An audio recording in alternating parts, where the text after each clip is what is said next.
Halo rekan-rekan semua, perkenalkan, nama saya Dr. Dian Rosita. Saat ini saya sebagai mahasiswi aktif di Universitas Trisakti Indonesia di program studi Administrasi Rumah Sakit.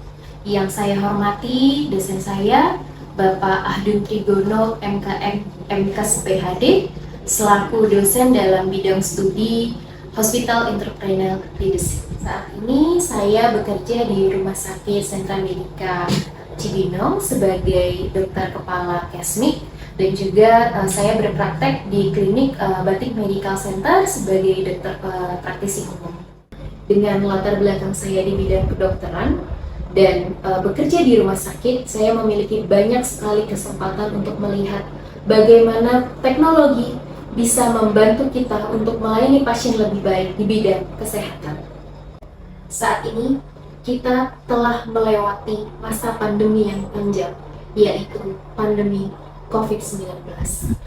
Dunia kesehatan mengalami banyak sekali perubahan akibat dari pandemi COVID.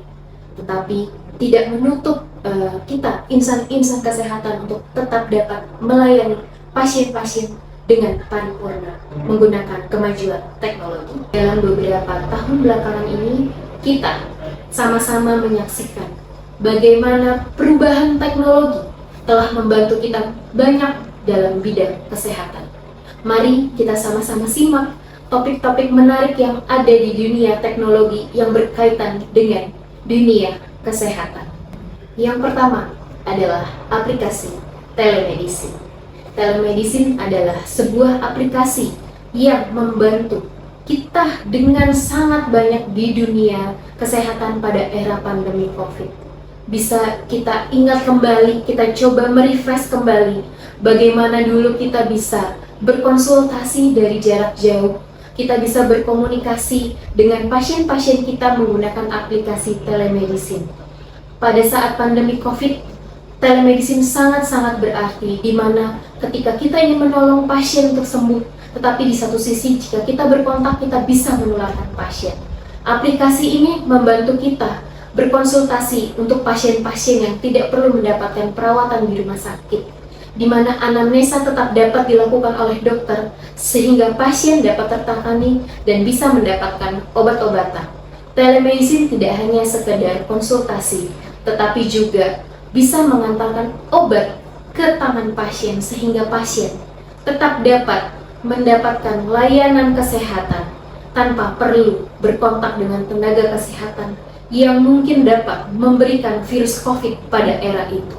Yang tidak kalah menarik adalah kedua, yaitu sebuah robot yang diberikan nama Da Vinci ke-11. Apakah itu robot tersebut?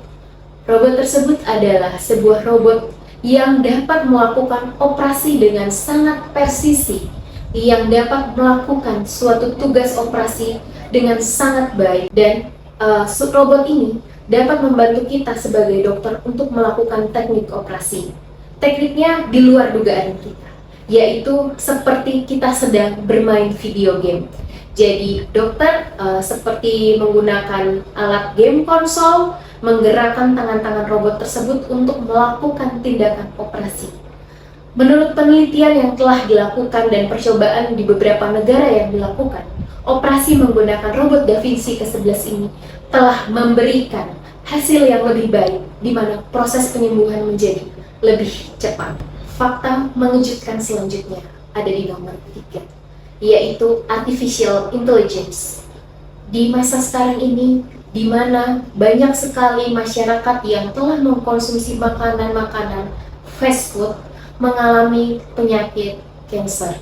Tidak bisa kita pungkiri, kita telah dihadapkan pada di mana masa di mana kanker menjadi momok yang sangat menakutkan dan banyak terjadi di semua kalangan masyarakat. Tidak memandang kalangan ekonomi kelas bawah, bahkan kalangan ekonomi kelas atas. Banyak sekali penyakit kanker yang sudah ditemukan akhir-akhir ini, baik di Indonesia maupun di mancanegara. Artificial intelligence kali ini, dia dapat mendeteksi secara dini dengan akurat apa itu penyakit kanker yang akan timbul di tubuh kita, sehingga membantu para kita tenaga kesehatan, juga masyarakat untuk tidak mencapai stadium yang sudah gawat, stadium yang sudah mengancam nyawa untuk dapat disembuhkan sehingga peluang hidup dan peluang kesehatan di masyarakat menjadi lebih besar lagi. Yang tidak kalah pentingnya, yang sering kita alami sehari-hari adalah teknologi yang keempat, yaitu electronic medical record. Bagaimana saat ini semua data-data pasien, baik itu pemeriksaan laboratorium, pemeriksaan radiologi, pemberian obat, juga konsultasi-konsultasi dengan DPJP yang ada di dalam electronic medical record. Ketika pasien datang berobat, pasien tidak perlu membawa buku status yang besar atau panjang, dan pasien sudah dapat dilihat riwayat penyakitnya, bahkan obat-obatan yang diterima oleh pasien tersebut dengan satu electronic medical record. EMR ini sangat-sangat membantu para dokter-dokter untuk memberikan pelayanan terbaik kepada pasien-pasiennya.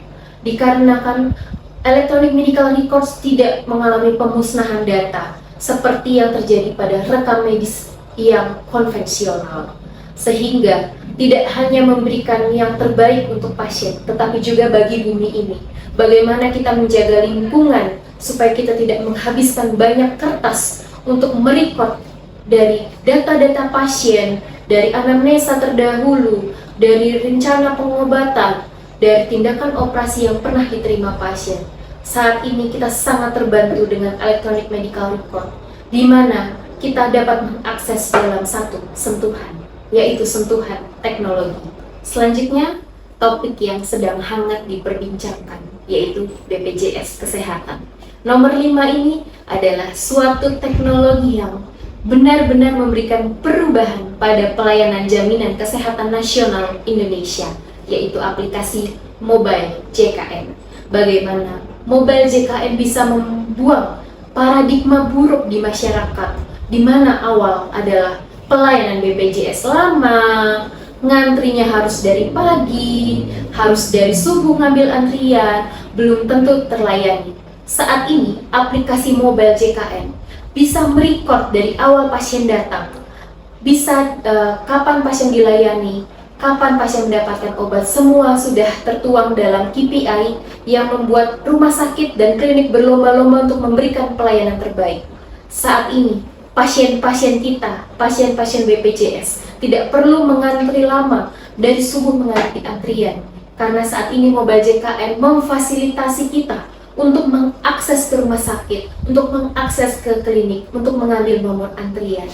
Sungguh sebuah terobosan yang sangat baik di dunia teknologi yang berkaitan erat sekali dengan teknologi, yaitu di mana jaminan pelayanan kita Indonesia BPJS bisa melakukan perubahan positif menggunakan teknologi. Dari sekian banyak hal teknologi yang telah membantu kita, dari mulai aplikasi telemedicine yang membuat kontak erat antara pasien dan dokter yang memiliki jarak, bagaimana sebuah robot dapat membantu kita melakukan tindakan operasi, bagaimana juga artificial intelligence membantu kita, para tenaga kesehatan, untuk mendiagnosa suatu penyakit, dan bagaimana juga sebuah electronic medical record membantu kita saat kita sedang berpraktek. Dan tidak lupa bagaimana sebuah aplikasi dapat membuat pelayanan lebih baik terhadap masyarakat. Masa depan kesehatan tidak hanya sekedar mimpi, tetapi kenyataan yang dapat kita perbaiki hari demi hari. Mari kita dukung dan berinovasi di bidang kesehatan, di mana kita dapat mewujudkan visi kesehatan, yaitu kesehatan yang sama dan merata untuk semua kalangan masyarakat. Ayo kita sukseskan visi kesehatan dengan bersama-sama mendukung teknologi di bidang kesehatan. Sebagai penutup, izinkan saya memberikan sebuah pantun. Pergi ke pasar membeli tomat, jangan lupa beli ikan sepat. Teknologi canggih di dunia sehat. Hidup lebih terjaga, hidup lebih bermanfaat. Salam sehat.